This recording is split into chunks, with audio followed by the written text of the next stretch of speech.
Hello, everyone, and welcome to this virtual discussion on sustainable financial policy and regulation. It's a great pleasure to introduce to you Rudy Lang, who is partner and member of the Global Executive Board and leader of the Global Financial Services Group at Mazars. Welcome, Rudy. Hi. And I'm Danai Kirakopoulou, and I'm welcoming you on behalf of OMFIF, the Official Monetary and Financial Institutions Forum, and the Sustainable Policy Institute, which we set up last year in September, looking at sustainable policy and regulation and investment. So we're going to be talking today about these topics. And Rudy, we partnered OMFIF and Mazars last year. At the very start of the pandemic in February 2020, we published a report about what central banks and supervisors are doing to address climate change and to regulate on how financial institutions are addressing climate risks.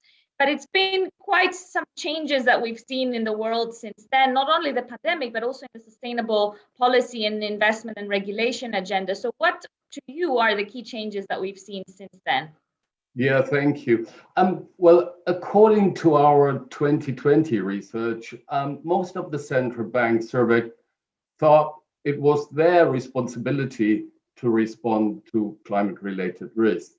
But they were still at a relatively early stage on their overall journey.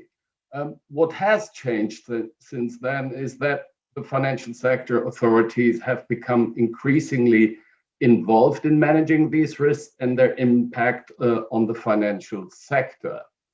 Even though some priorities shifted due to COVID-19, the pandemic had certainly a strong impact and served almost as a wake-up call for sustainable finance, mostly because we realized how vulnerable we are. We are now seeing climate change stress tests becoming mainstream in many jurisdictions, with the UK and EU leading.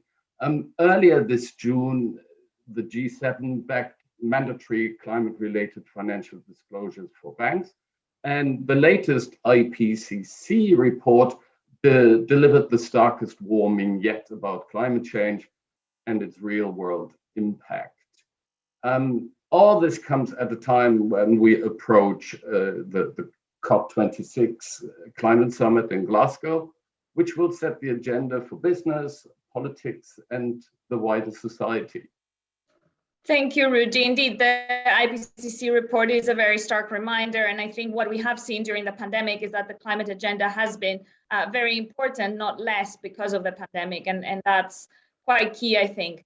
But you mentioned also that some of the attention is now on COP26, which is coming ahead, of course. And one of the challenges that we identified in our research last year was that a lot of financial institutions, as well as regulators, identified and raised in the remarks was the complexity and the issue around data when it comes to sustainable regulation and investment and supervision. Do you think we've made much progress in that as we look ahead to COP26? What are the new tools that we can look to overcome this if this is a blocker for more action? Yeah, our study highlighted that access to better climate risk data as a major obstacle for policymakers in the transition from brown to green finance. And even though regulation is developing quickly, we do note a lack of consistency when it comes to how regulators around the world are addressing the climate emergency. And it will take a while, I believe, until we reach a good level of convergence. At Mazars, we strive to help our clients addressing regulatory, audit, tax, and wider business challenges resulting from the increasingly visible paradigm change triggered by the UN Sustainability Development Goals only a few years ago. And this is why we are extremely pleased to partner with you, with OMFIF, in the development of the Sustainable Finance Policy Tracker.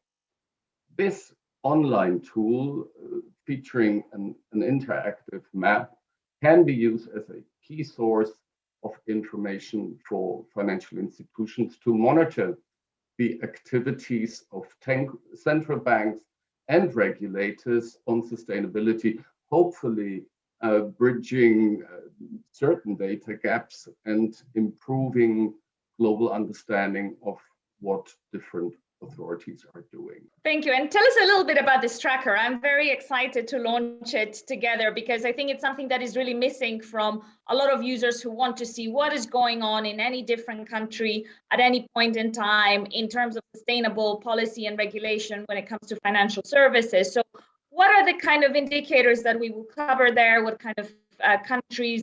Tell us a little bit more about it. Sure. I mean, it is really when we, in our discussions where we thought, well, maybe there is something missing and maybe we can fill that gap. I just want to pick up on that, and thanks for your question in this regard. I mean, to start with, our interactive tool will focus on G20 countries and maybe a handful of other countries. And it will track first, regulatory and supervisory measures to address climate risks in the financial sector. Secondly, stress testing activity, then sustainable taxonomies, and fourth, climate-related disclosure requirements and green bond issuance requirements. And the idea is the tool will be updated on a regular basis by adding more countries and indicators into account. And it will be accessible to anybody interested in different jurisdictions approaches to addressing the climate emergency.